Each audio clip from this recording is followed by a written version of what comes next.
Experience Karen Hunter in a completely different way.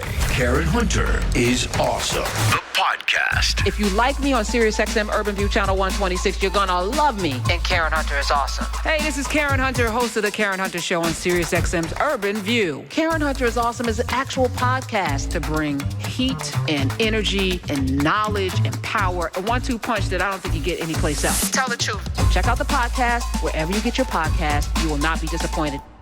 After I fast forwarded through the Oscars and watched some total, maybe 5 minutes of it, I decided to watch something that I didn't want to watch because I didn't want to be in that mood. Eyes on the Prize. There's Eyes on the Prize 3 is on HBO or Max, whatever you watch it on. I watched it on Max. And I didn't want to watch. I saw it when it came out early in the month. I was going to put it on my what to watch list. But I was like, we living through this. We are in Eyes on the Prize 4 or 5. I don't know which version, but we're in it right now. We're going to have to document in real time and then put out video 100 years from now. Children are going to watch. Oh, my ancestors were going through it. Yes, we're in it. But you know what's wild about watching it? I got inspired. This is why we watch these documentaries, as much as it is a reminder. And some of y'all, I don't want to sit through. Oh, my God. But it chronicles a period of time. Those of us who grew up having to watch, my dad made me watch Eyes on the Prize.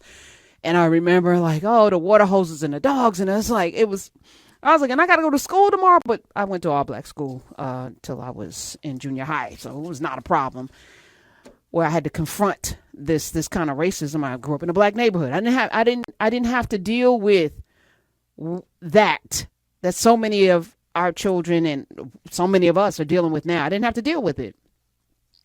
But Eyes on the Prize 3, we who believe in freedom cannot rest. That alone, yes. What a title. We who believe in freedom cannot rest, 1977 to 2015. It's so right now. So episode 1, this is what I slept on. I didn't go to bed till like 2:00 in the morning because I'm like, I can't stop watching. Now I'm thinking my brain is turned on. My spirit is ignited. And I'm like, oh my goodness, I'm going to talk about all of this tomorrow, which is today, which was yesterday. And it was this morning. Episode 1, America, Don't Look Away, is the title. And it breaks down, it chronicles a neighborhood in the Bronx, the South Bronx, the South Bronx, birthplace of hip hop. I'm thinking about all of that in the wake of, Angie Stone and all of that, the beginnings of I was wondering where Kool Herc was during this time. And the house parties, they were talking about the neighborhood in the South Bronx and how it reminded me of what my mom talks about growing up in the South, where the neighbors, and I'm sure all of you of a certain age have had this experience where your neighborhood was everything. Where if you were acting out, the neighbors could chastise you or whoop you or whatever, was fashionable at the time you got home.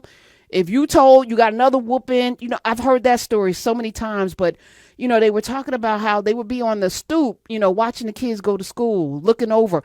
Some people were saying they didn't even have to lock their doors because the neighborhood, they would have fish fries. The neighborhood, they would be outside playing these games. But it was such a community in the South Bronx. And they were not rich, but they had each other. And that was the theme of the first portion of this. Then came the fires. Then came the abandonment. Jimmy Carter showed up. I mean, it was wild watching this Jimmy Carter to Reagan. This was pivotal. What was going on in the South Bronx actually affected our politics, because then Reagan's getting in and having fights with these people that they absolutely abandoned. I'm thinking about Robert Moses, the architect of New York, Manhattan, the most racist architect you can imagine. And I'm saying, wow, they were burning people out. Folk were getting insurance money. And then they were just leaving those bombed out buildings, literally. And the people with them, there's no social programs. It's just wild. So guess what the people did? These same people that were looking out for each other, they started, resurrecting these burnt out buildings and putting in sweat equity and making them habitable for the people. And then guess what happened? Now here come the city. Oh, you need a permit. You got to pay for that. Oh, so these buildings that you abandoned and these people decided to work together and actually make something work, clean up the neighborhood. The children had jobs and they would come after school, and it was just so beautiful. And now here comes the slumlords. I said, oh, wait a minute. Then they took us to Philly, fair housing, and then the AIDS crisis. And you start to see the racial divide for all of you. You talk about race so much. It's baked in. Reaganomics, AIDS, and then the war on drugs. I said, I think that was episode 2. Then I had an epiphany. Because as I'm watching, I was like, this is familiar. Rinse and repeat, rinse and repeat. I said, is this a cycle? You know, we often say history doesn't repeat, it rhymes. But we're like, I've lived through at least 2 of these cycles now. Me, you know, my late 50s, I've lived through 2 of these cycles consciously. And I'm like, I'm putting it together. So what was present in all of them, there was some sort of retraction of resources to starve people out. Then what happened? Here comes the social programs, the laws change.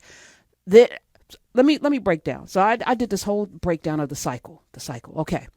So politically, and by the way, the media is complicit. And Jonah, I forgot to tell you, or Alexa, can you tell DeMario 4:00? Because I need to unpack this, or he could stay on. But I'm cooking right now. So I'm thinking about this. I said, okay, so the media every night, look at the burned out buildings in the Bronx. Look at the crime. Look at the black people. The savages. And I was like, wait a minute. Y'all ain't reporting on nothing else. You're not reporting on the slumlords. You're not reporting on the suspicious fires. You're reporting on the poor black people. And it's like, boom, boom, boom, boom, boom. Now here comes the politicians coming in. Oh, and the cameras are following them. And I was like, these journalists are complicit. Oh, and then here comes the cops, the police officers. And they are complicit. Matter of fact, when the gangs, this is episode 2, when the gangs started coming together after Rodney King, everyone saw, they're handing out cameras now. We're now seeing, now there's street media, much like that little girl that took the video of George Floyd. She won a Pulitzer. Took the video of George Floyd. That's what happened with Rodney King. That's what happened with Erica. So now the police are like, the gangs are coming together. Crips and Bloods are working together. Now here comes the cops, messing with them and roughing up, and then telling the other group that this and creating. I said, oh, rinse and repeat. We had the patty rollers during enslavement. Now we got these jokers, the media. Oh, this is crazy. So I did a little sketch on a napkin, back of the napkin, and I said, okay.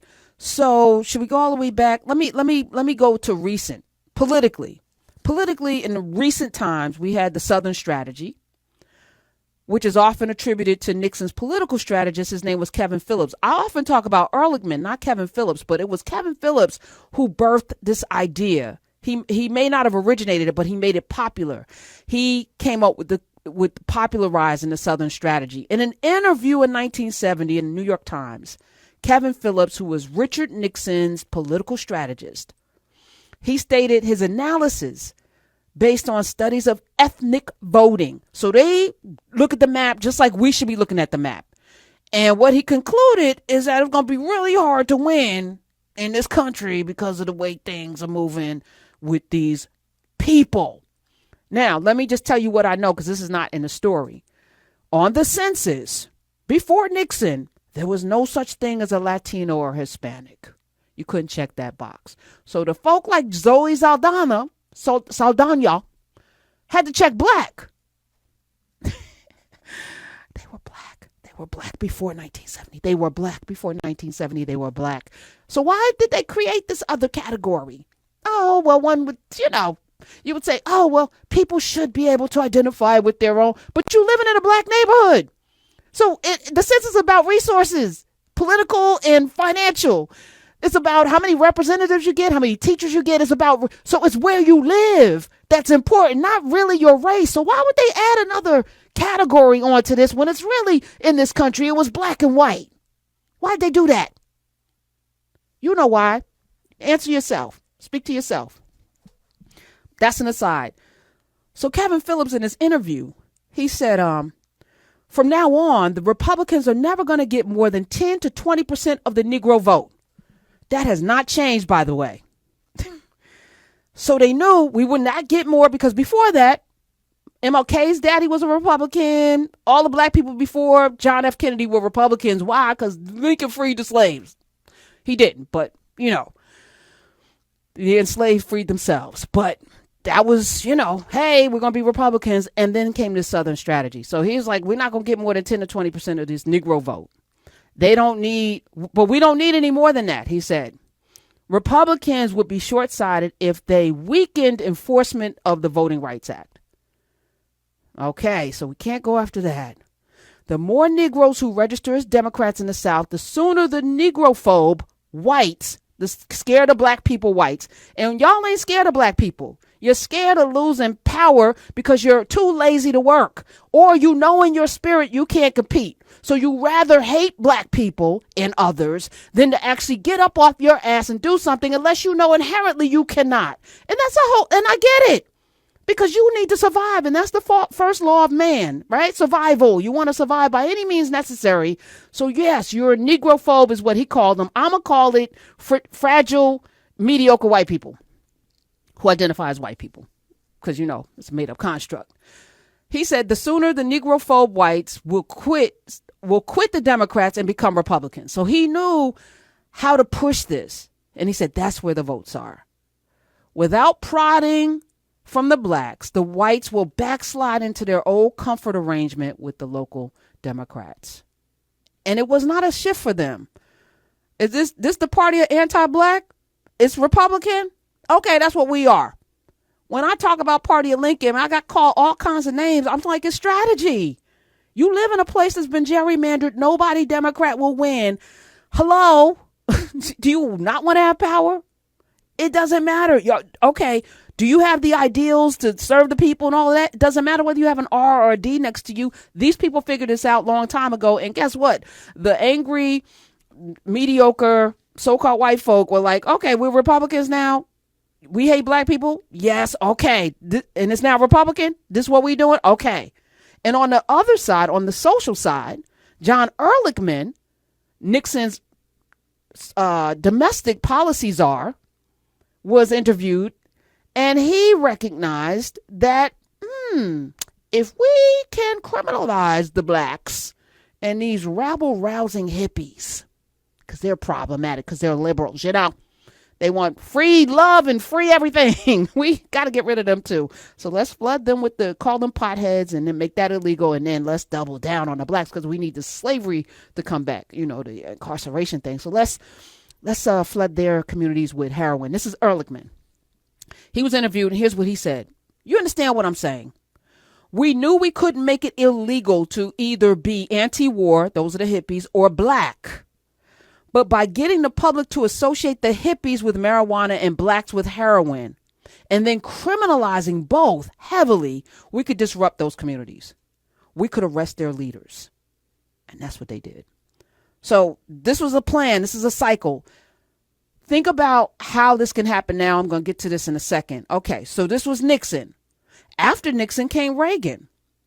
We had Carter in between, but that was short-lived. They had to get him up out the paint because he was problematic. That man wanted to put solar panels on the damn White House and give everybody a house. Like he wanted people to live and eat good fruits and vegetables and be happy. He had to go because capitalism can't survive if they can't control the masses. And Carter was about to give people power, so we had to undermine him. Rest in power, sir. All right. So then Nixon to Reagan. There was a guy named Lee Atwater who was a student of the Southern strategy. Student, rolled up his sleeves, came in. He was Reagan's guy. And he was like, hold my beer.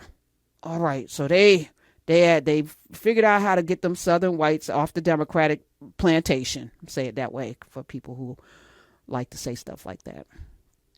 Let's take it one step further because we need to win. We need to run a Boston. But more importantly, we need to inculcate these laws into our Constitution like forever. We need to get it into the psyches. So he was quoted. He said, this is from an interview. He said, y'all don't quote me on this, but they did. And I'm going to say the N word because it has, because he said it, and I'm quoting. He said, you start out in 1954 by saying nigger, nigger, nigger. By 1968, you can't say nigger. That hurts you. It backfires. So you say stuff like forced busing, states' rights, and all that stuff. You're getting so abstract now that you're talking about cutting taxes. And all these things you're talking about are totally economic things. And a byproduct of them is that blacks get hurt worse than whites. So we ain't got to say nigger, nigger, nigger anymore. We just put out policies that hurt black people. White folk will get it. And subconsciously, maybe that is part of it, he said. I'm not saying that, but I'm saying that if it is getting that abstract and that coded, that we're doing away with the racial problem one way or the other. You follow me? Because obviously sitting around saying we want to cut this is more abstract than even the busing thing and a hell of a lot more abstract than nigger nigger. So any way you look at it, race is coming on the back burner. That was brilliant, by the way, because it worked. And he even gave Reagan this nice slogan. You ready for it? Make America great again. That started with Reagan and Atwater and this welfare queen and, taxes. We're going to cut taxes and we're going to do all of these things. And I think this might have been the birth of let's see how many lives we can get away with. Now, fast forward. This last election, we had Project 2025, which built on the Southern strategy, which built on Atwater's vision, and 900 pages of everything in there that was designed to deleteriously affect black people. Didn't have to say black people anywhere in it, because at this point, we should know what it is. And in between Project 2025 and Atwater was the Tea Party. That was a kind of young startup, But they perfected this now. And so let's take it all the way back, and I was sitting there. I was like, what is the cycle? And I was working through it. So I'm still working through this. 866-801-8255. So it's enslavement, bondage, Portuguese. They're like, do we have to go around this landmass? Oh, wait, Mansa Musa, who? There's gold. Oh, look at these black bodies. Oh, my goodness, they're so strong. Did I just see somebody kill a lion? Oh, we need this land cleared. Oh, wow. The indigenous people, they're not, the Irish aren't very, okay, let's see if we can coerce them.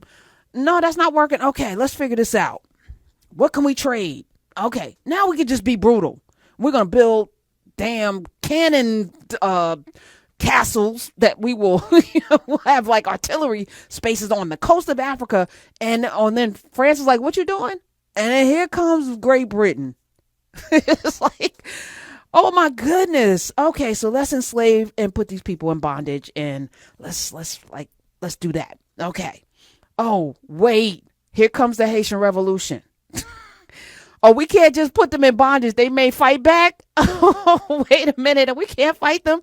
We do have guns, but damn, there's a lot of them because we needed the land cleared, but they took all of the damn island right now of Hispaniola. We can't let that happen, and we can't let it get out.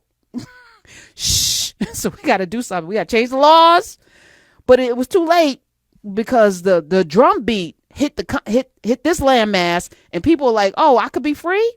So then they had to break us through assimilation. And this is something I learned. Dr. Linwood Gunther taught me this at Drew University, that the average enslaved person per plantation was 10.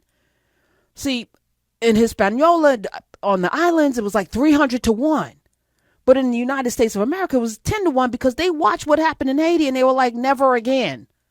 That will never happen again. We cannot have that many people gathering. So there are all kinds of laws. Even to this day, 2 or more gathered. We are scared at the water cooler. Oh, they're going to get us. That's in our DNA because there was definitely backlash when we were gathering, which is why we had to figure out how to quilt. They had to outlaw ban gun drums, which acted like guns back then because they were delivering messages.